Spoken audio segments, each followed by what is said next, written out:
Hello everyone, in today's tutorial, I'll show you how to quickly find your YouTube channel ID using your mobile device. Let's get started. First, open your web browser on your phone.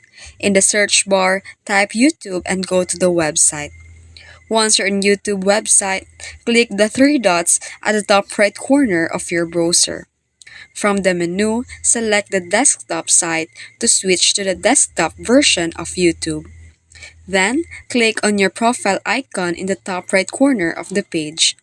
From the drop-down menu, click on Settings. In the Settings menu, look for the left-hand side and right-click the Advanced Settings. Here, you'll find the channel ID listed. Simply highlight and copy the channel ID, and you're done. And that's it.